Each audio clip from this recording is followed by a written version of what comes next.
Llazar Fundo was born on March 20, 1899 in Korçë, in southeastern Albania, within what was then part of the Ottoman Empire, to a family of merchants originating from Moskopole, of a Romanian roots.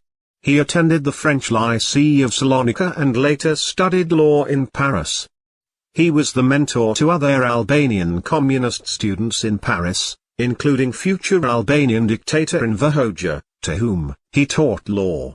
Upon returning to Albania he was a member of Avni Rustami's Bashkimi organization, which he later took over after Rustami's assassination in April 1924. Fundo developed connections with Orthodox Bishop Fanestan Ali and played an active role in forcing then Prime Minister Ahmet Zog's exile to Yugoslavia the same year. Upon the overthrow of Ali's government in November 1924, Fundo emigrated to Vienna, Austria, becoming member of KONER, a revolutionary national committee formed by Albanians.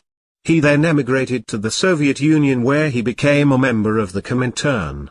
In 1929, he took part in the 8th Congress of the Balkan Communist Federation, where he discussed the founding of a communist party in Albania, having helped establish the Albanian Communist Group, in 1928 in his birthplace of Korçë. From 1930 to 1931 he served as a journalist for the Vienna-based magazine The Balkan Federation. In 1933, while in Germany he was a partial observer of the Reichstag fire events, and traveled with Leipzig trial participant Georgy Dimitrov back to Moscow. Dimitrov would later be leader of Bulgaria from 1946 to 1949. During the Spanish Civil War, Fundo organized Albanian volunteers for the international brigades. During these years, Fundo began criticizing the pro-Stalin wing of the Communist Party of the Soviet Union as Stalinist, gravitating more towards the views of Leon Trotsky. During the Great Purge he was expelled from the Comintern in 1938 as a bourgeois deviationist, and a death sentence was handed down to him. However, the intervention of Georgy Dimitrov, the then leader of the Comintern, resulted in this sentence being dropped. Following the Italian invasion of Albania in 1939, Llazar Fundo returned to Albania and served as a secondary school teacher in his hometown of Korçë until his dismissal a year later, as he was a participant in the underground struggles against the Italian occupation. By this time he had become disillusioned with communism and embraced social democracy. He was arrested in 1941 and sent to the island of Ventotene.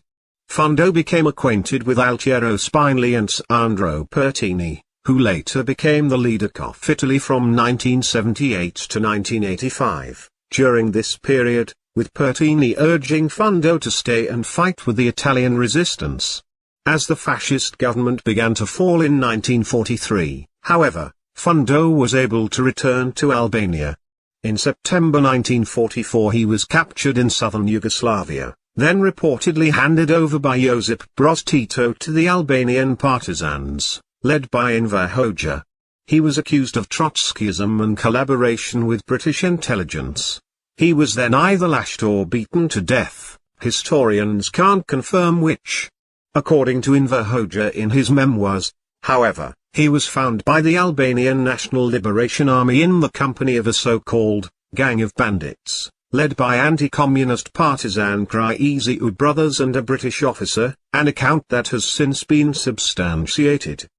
The Yugoslav partisans, who in 1942 had told their Albanian counterparts to expose Fundo, then reportedly came out in Fundo's defense, and demanded that Hoxha's forces hand Fundo over to them, but by then their letter had arrived too late as Fundo had already been executed.